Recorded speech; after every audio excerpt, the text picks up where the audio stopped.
एक बहुप्रतीक्षित किताब मेरे हाथों में है।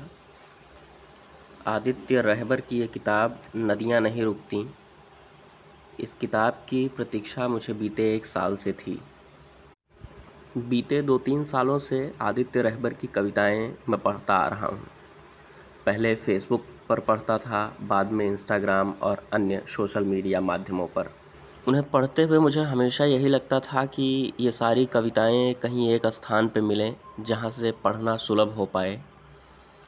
और यही वजह थी कि बीते साल भर से मैं इस किताब की प्रतीक्षा में था और आज ये किताब मेरे हाथों में है तो मुझे बहुत सुखद अनुभूति हो रही है।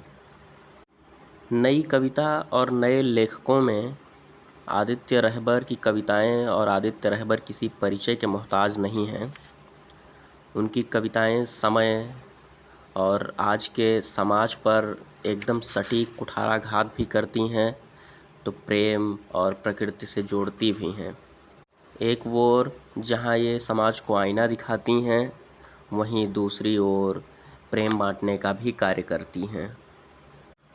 प्रेम को क्रांति मानने वाले आदित्य रहबर ये मानते हैं कि दुनिया सफलताओं के नहीं, असफलताओं के कंधे पर टिकी है। इस किताब से कुछ कविताएं हैं जिन्हें मैं पढ़ना चाहूँगा।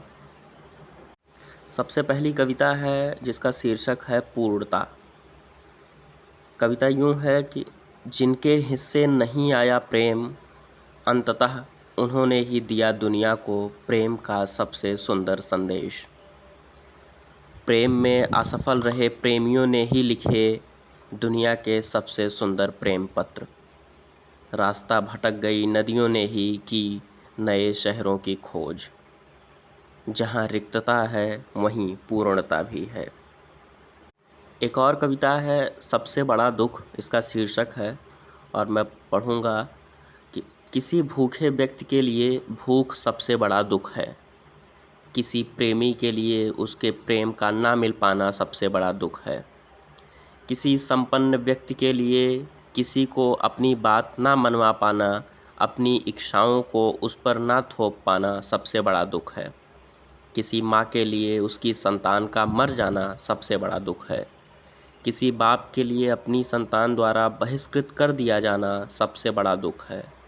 दुख पानी की तरह है जिसका कोई निश्चित आकार नहीं होता, जिस भी पात्र में वह जाता है उत्साही हो जाता है।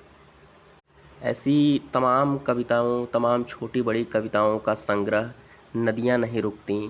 ये किताब मुझे लगता है कि हर उस आदमी को पढ़ना चाहिए जो अपने अंदर किसी न किसी संवेदना को महसूस करता है, जो ये मानता है कि वह दुनिया से एक दूसरे तरीके से जुड़ा हुआ है, जो पेड़ों को देखकर संवेदना महसूस करता है, जो नदियों के बारे में सोचता है, जो समाज के बारे में सोचता है।